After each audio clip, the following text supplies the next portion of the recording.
You're listening to the Armchair GM Sports Network.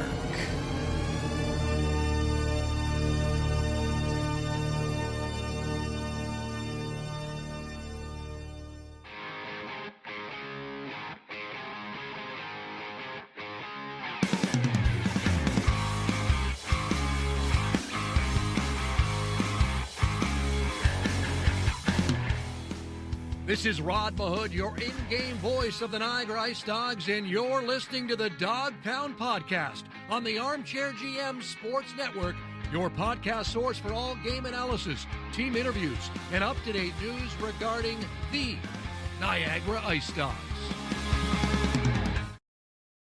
Hello, ladies and gentlemen, and welcome to another installment of the Dog Pound Podcast right here in the Armchair GM Sports Network, your March 30th, 2022 edition. Again, make sure you guys are following the podcast on Twitter at Armchair GM Pod, as well as this show's podcast at Dog Pound Podcast. We are here for another special edition episode today. Myself, Brandon Caputo, follow me on Twitter at Caputs13_AGM, and my co-host to my right, Kyle Akett. You follow him on Twitter at JustKyle51. We've got another player interview, Kyle, today with the one and only Van Lunatic, number 88, Liam Van Loon, running wild down here in Niagara. Really looking forward to talking to Liam today about his career that started off in Hamilton and just a little bit more about his fishing life and about his hockey life in general. He's been a great leader here for the young guys in Niagara.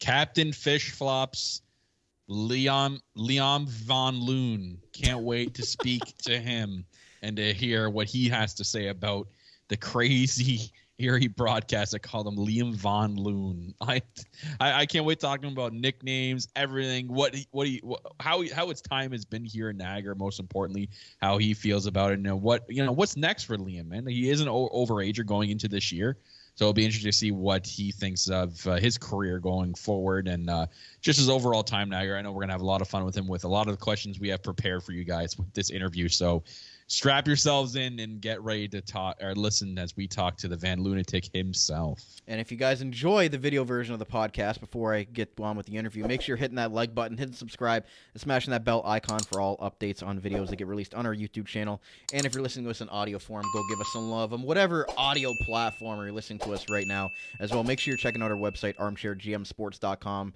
for all of our weekly IceDogs articles on there. So that's the rest of our plug for today's episode. We're going to get to the interview with number 88 of the Niagara IceDogs, Liam Van Loon. Enjoy.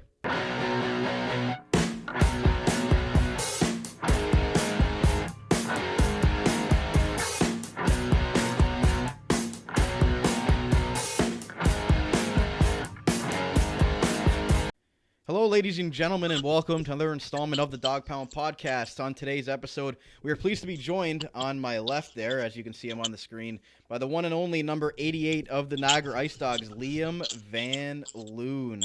Liam, thanks a lot for joining us today, and good to have you on the pod.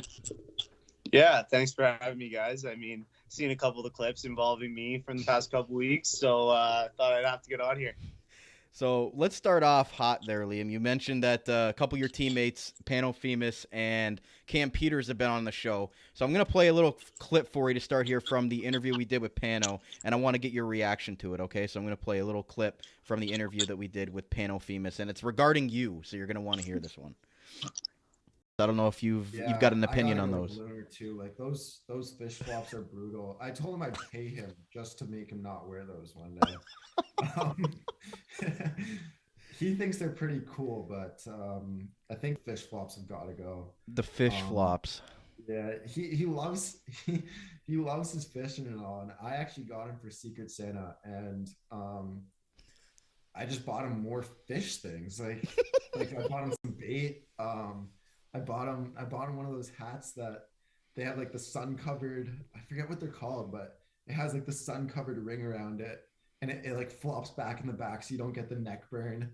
So I guess I just helped him at being even worse with his style, but yeah, the fish flops have definitely got to go. So I gotta go with either Lunar or Rosie. Lunar, what is your response to Pano's comments there? Yeah, I mean, okay, first off, fish flops are all time. They're never going. They're never going. Some guys wear Gucci. I wear fish flops. That's just how it goes sometimes. But worst style, I mean, I don't know. I have a bunch of camo and a bunch of fishing stuff. I don't know. If I wanted to get it going, I mean, I could probably be top 5 with clothing if we had like a style night going. I don't know. A couple of the boys would be up there for sure, but I mean, I got a good Converse collection going that not a lot of the boys know about. So, I mean, when it comes to that sort of style stuff, if I want to crack it out, I mean, they also only saw me in late fall and winter, so that's when all my warm camo and my work boots and everything come out. I mean, it's spring now. I might have to pop it out just to show them up a little bit. I was gonna say, do you have the fish flops for props today? But I don't know if you brought them on you or not. No, they're actually in my car. They're they're back in my car right now. I actually used them to get to the rink the one day, so I needed them in the back of the car. And you never know when you're gonna need fish flops. I mean, all of a sudden it's a nice day after wearing your Timberlands or whatever that you have, and you need the fish flops on. Perfect. You know, I respect that, man. You go to the beat of your own drum. I got a lot of respect for you with that. They're versatile. I mean, the only thing that would probably make them better is if you could add like one of those croc flippers to the back of them, put them in sport mode, and then good to go. Oh yeah, 100%.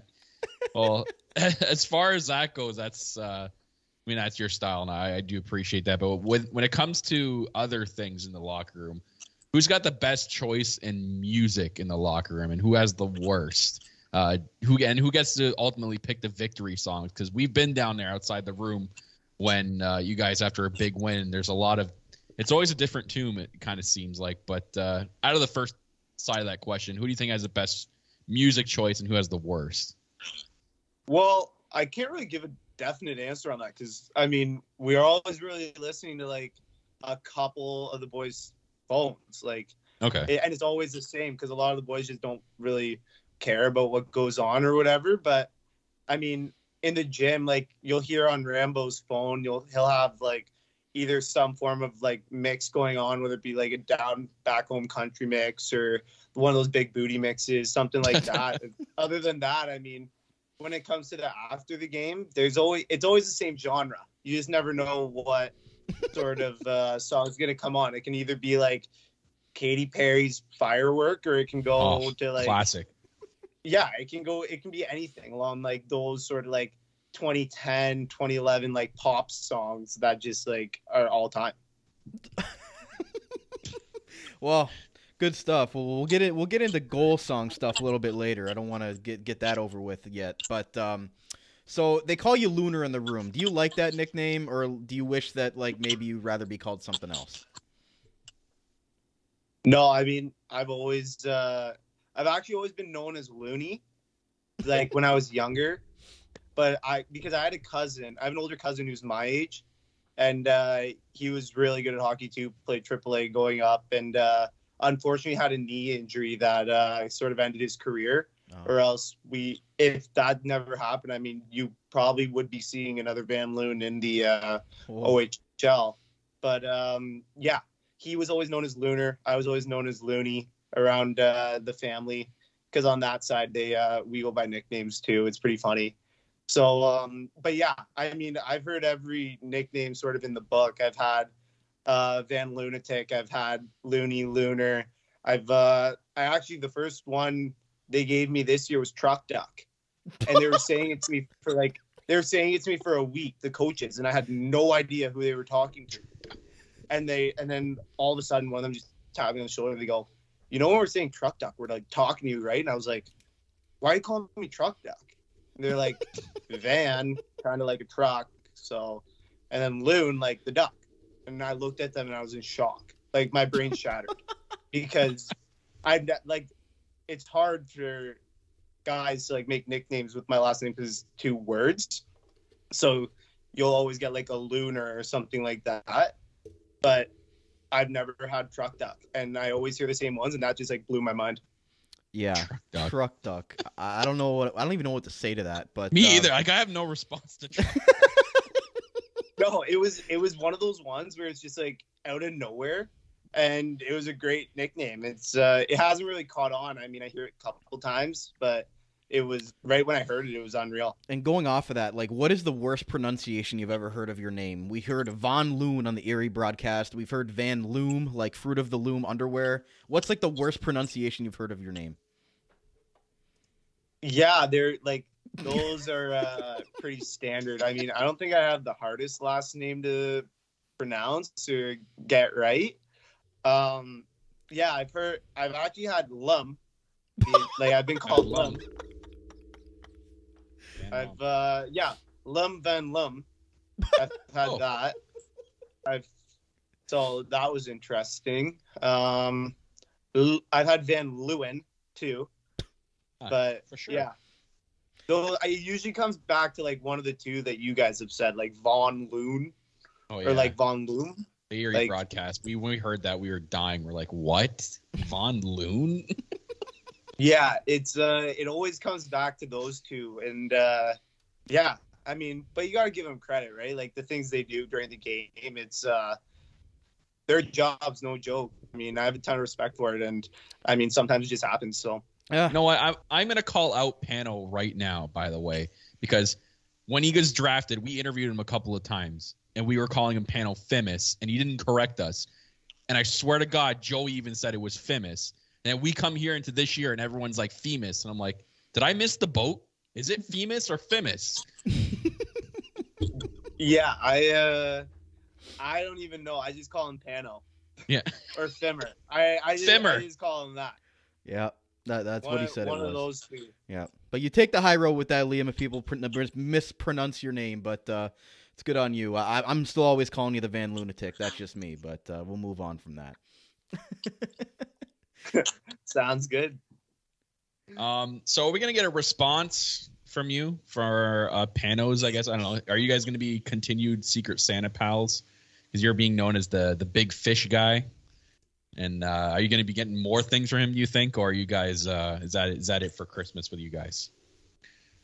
Yeah, I mean, I don't know. He got me a sweet chatterbait, which was pretty awesome. So I've got that in my tackle box right now, and I don't think he knows what a chatterbait is, but it's like.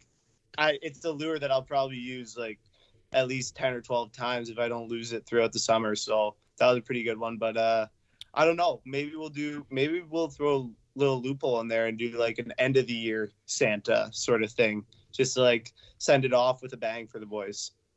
I like that. I like the sounds of that. We should get involved in that too.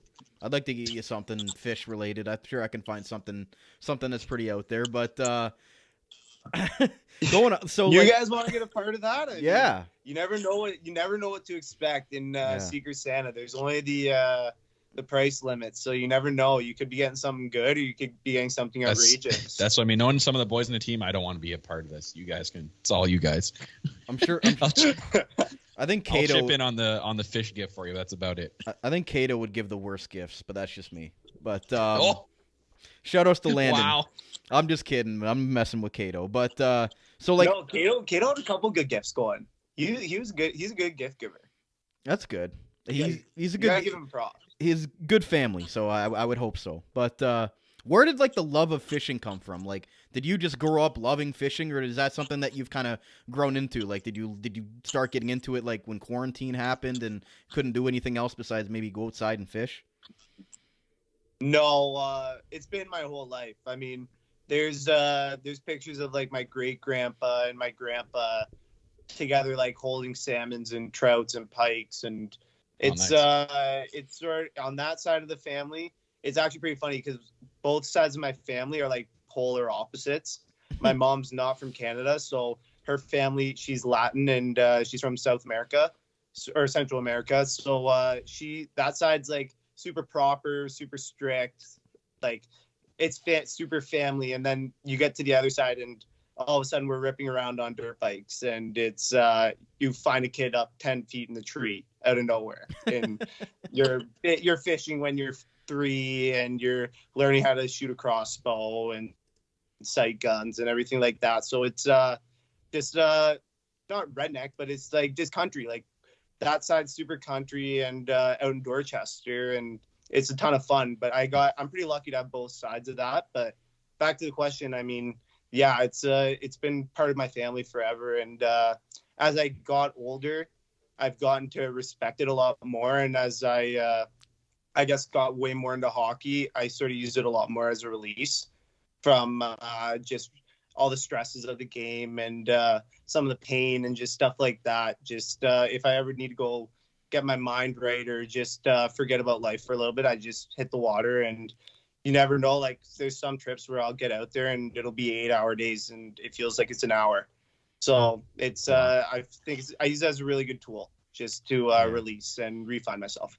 Yeah, it's a good escape. Good something to just clear your mind. You're out there, and I can appreciate that too. My grandpa was a big fisherman. I never really took it on, but I can appreciate people that love fishing. But I was never good at it. But quick follow up to that before Kyle moves on. You said your billets in Hamilton had a banjo, and you started to play the banjo. Peter said that he didn't believe you. So do you want to correct anything about the banjo playing before we move on? Yeah, my billets in Hamilton, they were pretty sweet. I mean, they've turned into some of my best friends, and they had a 6-string banjo, which is extremely similar to playing the guitar. Most banjos are 5-string, and that 6-string allows it to be just a little lighter, and you can move your chords around a little bit to get the good sounding going.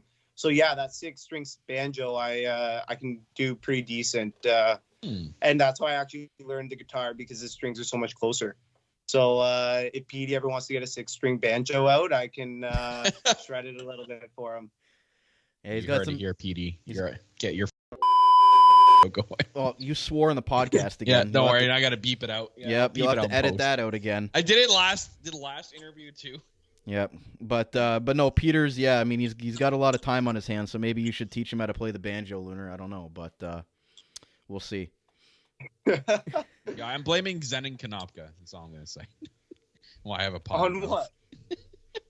Oh, move on, Kyle. It's okay. I love Konopka. It's all right. So let's go around. Let's go back to hockey. Your number 88. Any reasoning as to why you chose 88? Have you mold your game after someone in particular might have worn 88? What kind of, and if you did pick someone to mold your game after, what made you become the physical two-way player you are today? Yeah, so number-wise, I was always 8 growing up. 8's a really special number on my mom's side because when they came to Canada. So that's sort of why I wore 8. And then 88, I just wanted something new in the OHL, so that's why I actually picked 81. It was just a totally random number, and I liked it. And then when I came here, Howie always gave me heck for wearing 81. So he said, you need to change your number to 88. Like, 88's just you. And when I got traded over here, he didn't give an option. He just told Stumpy that he's 88, and that's that. So Howie got his way. I got 88, and it's super special to my mom's side of the family. So that's sort of where that came from. In regards to players, never really focused on players who wore 88. I was more of the guy to focus on like the unsung heroes, I guess. So like guys like Brendan Gallagher and guys like Hyman, guys like Callahan when he played. Mm-hmm. Those guys who came in and they'll play 15 minutes a night, 10 minutes a night some nights, and but every night they're going to get the same game. You're going to get the same thing out of them no matter what. They're the guys who will go down and block a shot with their face if they have to. Those have been always the guys who they've always stuck out to me just because of how hard they work. And that's always sort of how I've been. I mean, growing up, I was never really the kid with the most skill or the kid who had the most moves or the best shot. But I was always the kid that you'll never bump me off a puck in the corner, or you're never going to take the puck from me because I'm always going to work double as hard as you to get it. So, and that's been instilled in me since I was really young. So, yeah, that's those are kind of the guys who I looked up to. Yeah, I mean, you're a pesky dog, that's for sure, Liam. You've played on the Bulldogs and the IceDogs, so you're living up to that name. But the way you play, it doesn't shock me that those are the guys that you looked up to. Some great two-way players there. But what was that transition like for you coming from Hamilton, and how quickly did you kind of get acclimated with the guys here, coming from the other side of the K9 Cup, which they don't really call it anymore? But I know you said Cato was one of those who came to you first and said, "I hate playing against you." But what was that transition like, and when did you really feel like you felt part of the room? Yeah, it was I feel like that transition for me took a little bit of time. During the trade and at the trade, I disappointed isn't the right word, but I had a massive chip on my shoulder, and I still do right now. I felt like I had something to prove, and I felt like I was playing really well, and that I would have made a massive impact over in what they're doing in Hamilton. And those are some of my best friends. I mean, I've been there for 5 years or 4 years, so that's sort of all I've known in this league. Mm-hmm. I only sort of knew what they gave you day in and day out. So all of that stuff, getting used to it, getting used to the billets, it took some time for sure. And there were nights that were harder than others. But that being said, I mean, about 2 or 3 weeks in, when I started to get a little bit more comfortable and find sort of my stride a little bit, it helped a ton. And just knowing that these coaches here really believed in me and they were going to give me the opportunity to maybe find my game and play a different role that I would have played in Hamilton for sure is something that sort of helped me along the way and just allowed me to keep growing and growing my game over the season and start getting the results that I was hoping for and knew that I could do in this league. Awesome. We're happy to have you here. That's for sure. Yeah, that's for sure. Exactly. Nailed it. Thank you. So we're going to go back to the locker room here. We've seen and we've been told some crazy tape jobs from some of the players. We know Pano and Rosie have definitely some odd ones. Do you have like a routine or ritual when it comes to taping your hockey sticks? And what are some of maybe there's some we haven't seen it, but do you know of anyone in the room that you might find the worst tape job? Because we've seen some crazy ones so far. Yeah. Comes to my tape job, there's nothing flashy about it. I mean, I like to keep it sort of how I like to play, just a little bit of meat and potatoes standard. The only thing that's a little different is going to be I put pre-wrap underneath my my grip tape on top, so you get a little bit more of a spongy feel. When it comes to wacky tape jobs, I mean, there's a couple socks that are going on the team. I mean, there's a couple of the boys who have sock tape jobs, which aren't really rare anymore in this league or in any league, but Copes definitely has a couple questionable tape jobs. I mean, I think one of his sticks right now has like clear tape on his knob. I have no idea. I just don't pay attention anymore. But yeah, no, that would be one of them that's would be good to look into and get your research on, because I know he's got the one that's just like white tape going across the bottom, vertical, and horizontal's black, and then it does something with the goalie, and I don't know. And then you'll have one with candy cane, one with not. Like, you never know.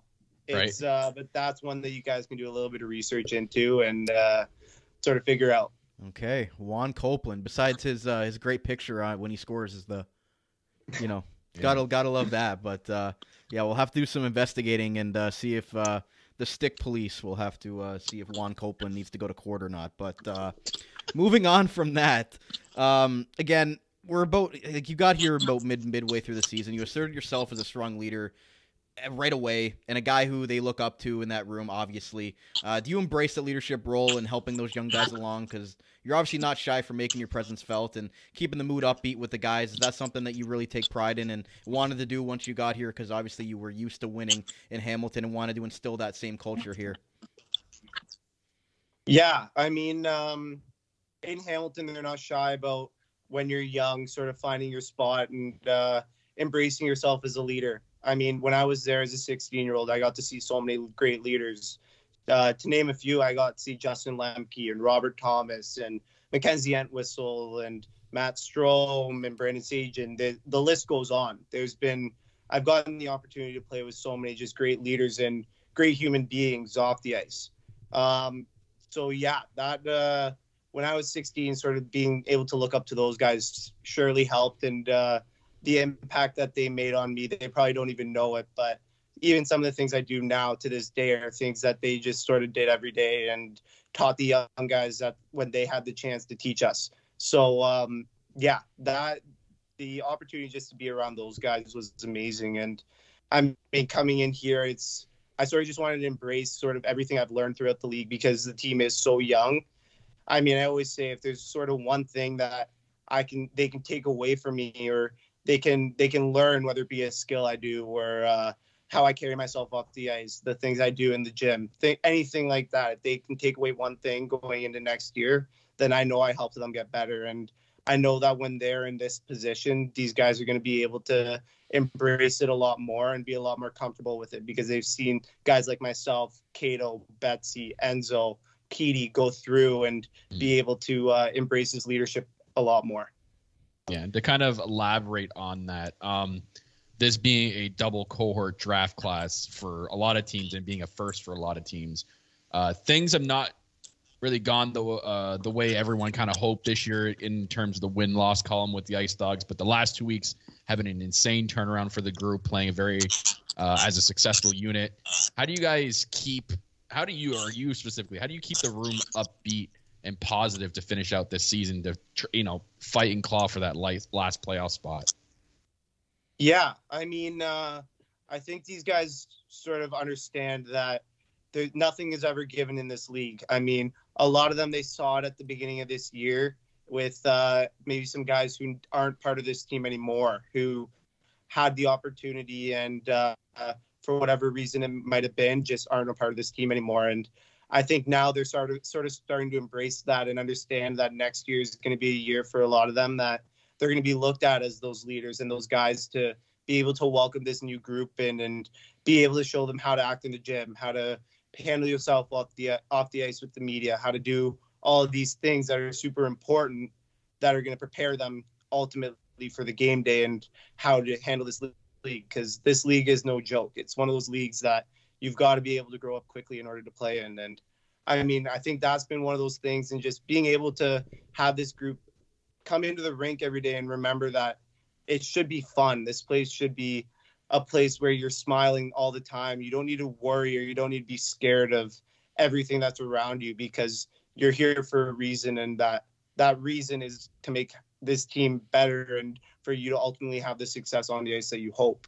So, I mean, I think the mindset in this room has always been the same for the beginning of the year, from the beginning of the year to the end.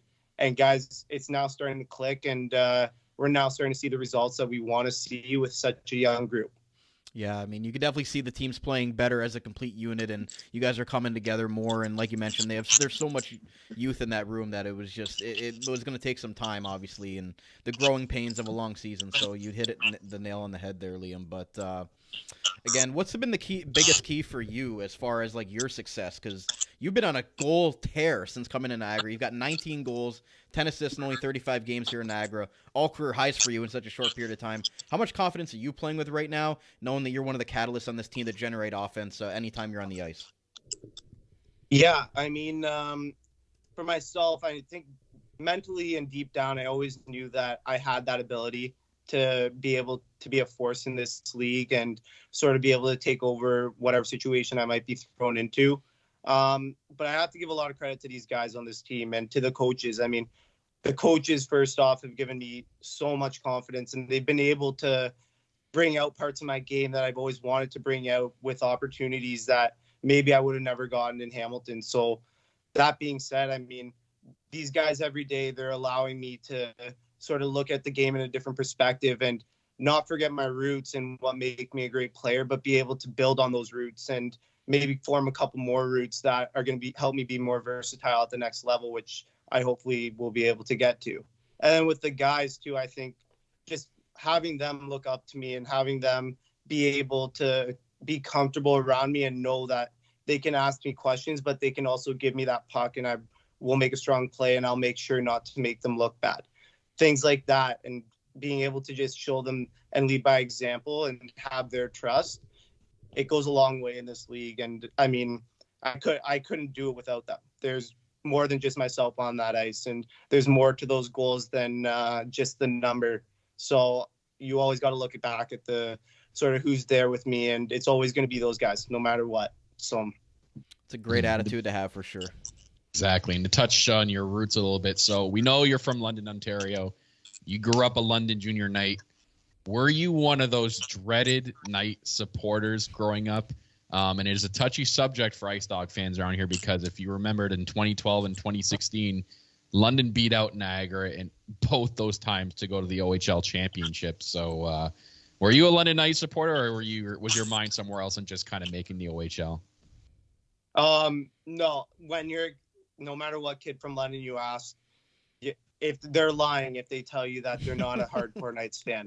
I mean, my room growing up, it was green, gold, and white. It was. I mean, you grow up in that city. You're on skates when you're 2 or 3. You're wearing a Knights jersey by the time you're 4. Like that city has embraced that team so well, and I'm proud, even though that I play on a team in this league, to say that I was a Knights fan.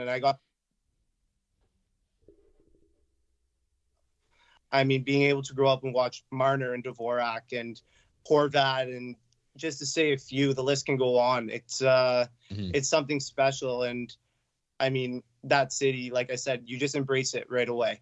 There's you don't really watch the NHL when you're in London because you're so focused on the Knights. And that's just the culture that sort of organization has brought to that city and the environment that they've made. And it's growing up, it's a fun place to be. Pulling at our heartstrings there, Liam, but I respect that. I mean, it is a great hockey city. I'll give them that, but it is a touchy subject for Niagara fans. The 2 times we've made it to the OHL championship, got beat up by those dreaded London Knights. So we'll put that past, and we'll embrace you, even though that your roots are green and gold. But we'll appreciate that. My roots are red and white. I can promise you that. But when I was younger, all I'm saying is, you're groomed to be a green and gold supporter no matter what. Yeah. You don't even know the other teams in the league because you're so focused on London. And my roots will always be red and white, but they're when I was younger, I can't say they were, because that's the sort of environment you're in. Yep. Well, you know what? I'll take that over being a Toronto Maple Leafs fan. So I'll accept the London Knights over the Maple Leafs any day. Hey. But thanks to Cam Peters, we know that Coach Tico can bench 3 plates. The guy's an absolute specimen. Again, what is the biggest feat of strength you've seen that man do? And can the Van Lunatic himself attempt to challenge him at any sort of weightlifting competition? There's no way that I could take him in any weightlifting competition. That guy's just an absolute animal. He's a freak of nature. The Geeks is an amazing coach, and he's taught me so much. But that guy, he knows how to be in contact with us and keep it light and make sure we're having fun. He's he's just, I couldn't say so many great things about him. He's done so much, but his strength is just one of those things that it's outrageous. Unreal. Like, I've never seen anything like that. He'll go in and squat 4 plates, and he'll be like, "Was there weight on the bar?" Like, the guy is just a freak, and you love to see it. I mean, strongest coach in the league for sure. Yeah, like no doubt. The guy looks like a security guard every time he's in. He's in a suit. Yeah, you put him in an all black suit, and he's a security guard. Yeah, he's standing outside after a game, and you don't want to mess with him. If you didn't tell anybody he was an assistant coach, people would think he was Billy's security guard. Yeah, he's a miniature The Rock. Yeah. Like, it's crazy. Yeah, he's unreal. He's unreal. That's Yeah, that. So or go ahead, Brandon. I was gonna say that's a bouncer that I would not want to mess with. It would be Sean Tickle, but no, he reminds me of like a muscle hamster. I don't know if you've ever heard that term before. It was used for like NFL players. Like he's just built, and he's not the tallest guy in the world, but again, that'd be like somebody that muscle hamster. Yeah, like literally, like Doug Martin, the former running back of the Tampa Bay Buccaneers, was the muscle hamster, and that's just every time I think of Sean Tickle, I think of just like that. But again, just great guy, great coach, and definitely don't want to challenge him to a weightlifting competition. So I'm with you on that one, Liam. Yeah, I don't want to get hurt because his warm up is my max. Unbelievable. So we touched base on music earlier. We asked you this one time when we were in the press box, so we're gonna kind of reiterate a little bit on it. You picked the goal song when you're in Hamilton. If you had your choice here in Niagara, what would you have chosen? Because we now know that Rosie's the one that picked Next Episode by Snoop Dogg and Dr. Dre as a new song, which actually has been an improvement because we were sick and tired of the old one. So what would you pick personally, though? So I didn't pick it myself in Hamilton. It was a group effort. So it was all the guys together. They ultimately this year ended up with the song that they have right now. And that was actually in the back of the bus, I'm pretty sure, if I'm remembering it. Because they wanted to give every guy their own specific goal song. Okay. And then every time you specifically scored, that you would hear it. But it didn't work out, and they just wanted a single one. So all the guys agreed on one, and it's what they have now. Yeah, Rosie chimed in when me and Betsy were talking about it in Erie, actually. So yeah, that's how we got that one. And it seems like it's starting to grow. If I had to choose, though, I'd go old school. I don't know, like, the one that always pops in my head is "Loving Every Minute of It" by Loverboy. Oh. That one, like, that's one of those that's just like always in the back of my head. But something like something classic rock like that you're just like, it has that one line that just like gets everyone fired up. Yeah, because that's one of those songs where a lot of people are going to hear it, and even if you don't know the song, you're going to get fired up just by like the beat, and you got everyone going, and that one line, you can get everyone in the ring because you're like loving every minute of the goal. Like, that's one of those ones that I think back to constantly because like I think it would be a sweet one, but you never know until you hear it in game. Yeah, I mean, we're old, Liam. I mean, we're both going to be 30 this year. So, I mean, you know, we love old school stuff. So we can go back to the 80s and 90s and early 2000s. We love that stuff. So if any of the kids were even born then, you know, we can deal with all that old school stuff. We appreciate it. But before we move on with that, have you heard the Who Let the Dogs Out, the remix version? No, never happening. What do you mean, no, never happening? You don't like it? Never happening. Kyle, respond to this. I mean, he's an OA, so he won't know until next year. I swear, if that song is our goal song next year, I can promise you that you will not just have me texting the front office, and you will not just have the guys texting the front office. I will figure out a way to get some of the greats who played in Niagara to text the front office. I'm just saying we're 2 votes for 1 now. We got 2 guys that are for the goal song. I'm gonna get Cato to call Akil Thomas and get him to come back. Oh no! Tell them to not get it. And then there's 12 votes. Yeah, but doesn't Cam Peters' vote outweigh everybody else's vote? Because that's the way he thinks. No. Not yet. Not yet, eh? Okay. But yeah. All right. So we got one. Liam Van Loon is not for Who Let the Dogs Out. But I do like the Loverboy, though. That is an interesting answer that I was not expecting. So I'll take that. I can appreciate that. I don't know about the one you guys picked in Hamilton. I'm not on board with that one, but it's I can tell you the fans loved it. We got a ton of good response from it when I was there, and they loved the fact that it was just old school and everyone could dance to it because that crowd, it's so like that city, it's embraced around hard work, and a lot of those people probably listened to that song when they were growing up who attend the games, so everyone knows it and everyone just loved sort of like dancing to it. And you don't think no one can dance to the remix of the one we have? No, they can't dance to that.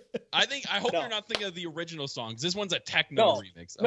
No, I know which one. You got like techno. You got techno going with Who Let the Dogs Out, and then all of a sudden a robot's gonna come out on the ice out of nowhere. And it's gonna be a robot Bones. No, not happening. Okay. Well, it'll be better than what Sudbury has, that wolf that goes across the ice. Yeah. That thing's outrageous. Okay, so Lunar is not on board. You tried to steal that. You tried to steal the wolf? Well, not steal it. Just unhook it so they couldn't put it out during the game. I would have loved that. I think it's dumb. I'm not a fan. I think the radio announcer. I don't know if I can get in trouble for saying that, but The arena staff caught us, so we couldn't do it. But they were laughing when they caught us. It's okay. I think our great radio host Ted Lehman wants to cut the line on it, so we'll just blame him for it. So Ted can be the fall guy in that one. But Yep. It's a two-parter. So firstly, how weird was it playing in front of cardboard cutouts, dummies, and fake crowd noise? And secondly, how nice has it been to be back with full capacity in the final stretch of the season? And do you think the M Center crowd energy has kind of helped this team kind of turn things around lately? Yeah, weird, super weird playing in front of the cardboard cutouts. But shout out to Johnny. I loved having his face there. I would always tap it. So yeah, me and him are pretty close in Hamilton. So shout out to Johnny. He was a good one to have there. Yeah, but whole weird setup, weird situation. The team made the most of it. They tried to we tried to embrace it, and we talked about it. Tried to embrace just sort of not having anyone there, and it gave some advantages, gave some super disadvantages. I mean, it didn't feel like there was much momentum during games, or as much as you would have after a big goal in the crowd. Plus, there's nothing sort of like the M Center when it's fully going. It's a super tough rink to play in. I mean, I've been on both sides, so I know the effects that the fans have on us, and that's one of the biggest perks about playing in Niagara, and one of the biggest factors in games. Just having that center going, that place going is the toughest rink to play in by far. Oh, yeah. So, yeah, but having the fans back, it's amazing. I mean, that's sort of what you dream about as a kid, is playing in front of all those eyes and having a city behind you. So I know the guys are liking it a lot more than the fake crowd noise that would go on at 10:20 in the second period when you're going down the ice on a 2-on-1. But yeah, no, they're the fans are great, and we couldn't be more thankful for them. It would drive us nuts. You have no idea. We were sitting in the press box, and I'm going to Brandon, like, they're not even synchronizing it right. Like, I can't concentrate here because they're just playing it whenever they want to play it. Yeah. I don't know how frustrating it could have been for you guys, let alone us. So. Yeah, there would be some times where I just look over and be like, was that, like, what happened there? Like, what was that? Well, it caught us off guard. They gave us no warning. It just happened. All of a sudden, you just hear, like, "Go Leafs, go" in the middle, and then you're just like, oh, what's happening now? So, I mean, I was a fan, but no.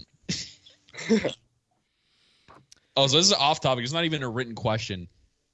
Are we on the train that Betsy pulled the alarm last game? No, I heard it was a little kid. Yeah, I know. I was trying to place it on Betsy. Oh, funny. Okay, if you guys want a good story, a behind the scenes story. Oh boy.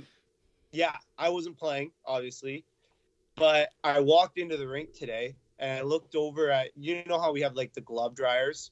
Yeah. So for anyone who doesn't know, it's like a machine that has these like little tubes coming out of it, and you put your gloves on there to warm them up and dry them out in between periods. The whole front half was off of it, and it was just, and you could see like the motors and everything like that. So I looked over at Rambo and I said, Rambo, like, why is the front off of the glove dryer? And he looked at me and he goes, dude, we almost had another fire alarm go off during the game. Apparently the glove dryer caught on fire in the middle of the game, and there was like pitch black smoke going throughout the whole room. Oh, and we got super lucky that the sprinklers didn't start going off. But like apparently Cam, the dressing room assistant, he went running in onto the bench, just like, guys got to get in here. It's like, someone's got to get in here. There's Stumps. And then Stumps was like doing a skate or something. So he's like, anyone get in here. And they walked in and you couldn't see the back wall. Like it was just like fully covered in smoke. So yeah, we almost got two there. Wow. But not Betsy. Wow. So we almost had two fire alarms. One was a fake and one almost was for something legit. That would have been a story for the ages, I'm sure. That's yeah. It was a weird weekend for fire alarms. There's the one at the Scotiabank at the Rogers, like that speaker was on fire. My apartment alarm actually caught, or the alarms were going off the one day. It's been a weird weekend for fire alarms, but Anyways, reverting back to the show. Do you have any personal goals? Being this is your OA season, do you have any personal goals that you want to kind of finish off strong here in the OHL? And is there anything that you tell people about winning an OHL championship, like some of the rookies on the team so early in your career? Yeah. I mean, as an OA, obviously, the big thing for everyone is just you want to get that contract. You've done so much and you put so much work in, and that's always you come to this league in order to have the best opportunity to get that contract. And I mean, for myself, I feel like throughout the season and coming over to Niagara, there's always been a massive chip on my shoulder. And unfortunately, with the couple events and suspensions that I've had that I won't comment on, but that's given more of a chip on my shoulder. And yeah, that's my one goal, my one major goal. I mean, I don't care about the points. I could care less about all that stuff personally. I want to get that contract real badly. And I just want to see this team end this season off on a high note, whether it be hopefully making playoffs or even going out on a win streak, something along those lines to get them excited for next season and get them ready and understand that the job isn't done here. This is the one piece, a small piece in the end result, which is building a championship team. I mean, I was part of the end result my first year in Hamilton, and these guys, I think there's a lot of respect for what I've accomplished in in that first year, but they and the stories I tell them, I mean, they're to maybe push them a little bit more because it's so much fun having that opportunity and having that championship, going to a Memorial Cup and getting all that experience. And I mean, it's a different experience when you're an older guy and you're fully in it, which I wanted to have, but unfortunately never, or I'm in the process, hopefully here, of maybe doing an upset or a Cinderella run. But that championship, I always tell them about how fun it was and just how close the team ends up being and the city being behind you, things like that, where it's totally different hockey and it's a totally different environment that I want these guys I have so much respect for them and want them to have that opportunity because it's one of those opportunities that got to shape sort of how I looked at hockey and how my OHL career went. So it's one of those things where this team, it's the first little step in a big end goal that I have no doubt that they have the opportunity and they're going to have all the resources and the players to do it. There's some players in that room, a bunch of them actually, who are going to be players in this league and do big things and steal games. And I'm super excited for them because they deserve it. Yeah, I mean, great points there, and I'm sure looking back on it, in a couple years, they'll look back on players like yourself that really helped them, become OHL pros, and I'm sure that they're going to be appreciative of that. Looking back on this season and what they've definitely learned from you and just from the season in general. So great stuff there, Lunar. But that's it for us. We have a few fan submitted questions. One of them actually leads in well to what we just went over. What are your plans for next season as you graduate from the OHL? Obviously, you said you want to get that next contract, but what are your plans kind of moving forward? As you continue your hockey career, or do we have to kind of wait in anticipation to see what's next for the Van Lunatic? Yeah, it's a great question. I would be lying if I gave you a 100% definitive answer. So it's one of those things where we're gonna have to wait and see. And one of those ones where it sucks because I obviously want to have maybe not my life set, but at least the near future sort of set in stone on what sort of the process is going to be. But it's one of those things where I'm going to take it day in, day out. Nothing's going to change for me. I'm still going to come in here. I'm still going to attack every day. You're still going to see the same player that I've always stuck to day in and day out here in Niagara in the last 5 games that I'll be available for.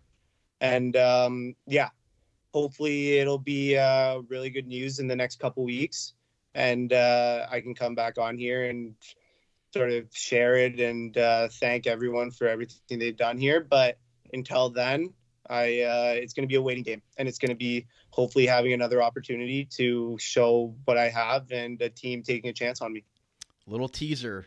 We'll be back soon to announce, hopefully, the next step for Liam Van Loon, but that would be awesome. But, yeah, again, that was fan-submitted question. I know it's hard to say because, we don't even know what's going to happen next year, so we'll have to wait and see on that one. But go ahead, Kyle. All right, so the next question ties into that nickname that Brandon kind of just said, Van Lunatic. Do you think any of the teams missed the ball in creating the Van Lunatic fan club in each city that you've played in? Could have sold some merch, some shirts, etc. Do you think they missed the ball on that? Yeah, I mean, in Hamilton, it was always the joke. I mean, with the young guys, obviously when Morrison, Hayes, all those guys came in, I've always been super close with them. Diaco being from London, that whole 02, 03 group, I was always sort of known as the poster boy. Reader would always get me going in, doing interviews or saying radio announcements, stuff like that. So I'm actually a little bit surprised that they never sort of did anything like that with myself.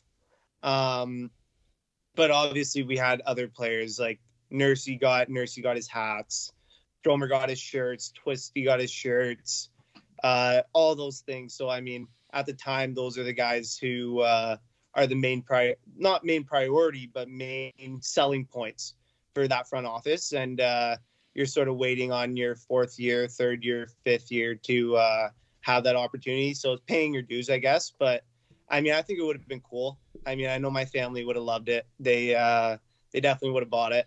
But yeah, that would have been pretty fun. Yeah, and I mean, hey, like you said, get somebody to text Akil Thomas. He's got his own clothing line. We can get the Van Loon merch going through Akil Thomas's clothing line. I'm sure that would be a hot seller here in Niagara. Yeah, I'm going to have to get Cato to get on that. There you go. Landon, get on it, buddy. And last one, fan-submitted question. If you didn't become a hockey player, what sport would you have wanted to pursue or play at a high level? And you can't pick fishing because we've already talked about fishing. What? You wouldn't see me in Bassmaster? No, I'm saying man. we already know. Beautiful. We know about your I'll fishing just see stuff. that. We want to know something else. Yeah. Fun fact: I was a massive soccer player too. It actually got to the point when I want to say the summer after my 16-year-old year, I still played, and I was playing at the highest level you could play in a year up. Oh, wow. So I was playing in the year older division at the highest level I could play. So I would have definitely played soccer. And people did say that I was better at soccer than I was at hockey. Others said I was better at hockey than I was at soccer. And that was one of those things that sort of a little bit broke my heart because I couldn't do both. I had to make that decision because soccer was such a big part of my life. But yeah, you would probably see me doing soccer. Who knows where it would have taken me. I'm super happy with hockey and sort of what's happened. But yeah, you would probably see me do soccer. I was also big into track and field, and I was pretty good at that. So yeah, but soccer would have definitely been it. I'm just laughing because I'm thinking, I think you made the right decision because you wouldn't be able to lay the body in soccer like you are a two-way player in hockey. Like if you wanted to play physical, you'd be getting cards every game. So how did that work? No, there was one year I can remember back to it, and it was, I want to say I was like maybe 10 or 11, and I think I like broke two kids' collarbones, and like in the span of like 3 games, and that other game I like broke a kid's foot. It was something ridiculous, but it was like a 3-game span where I had like 3 really bad injuries on other players, and it got to the point where the league was like, you're too aggressive.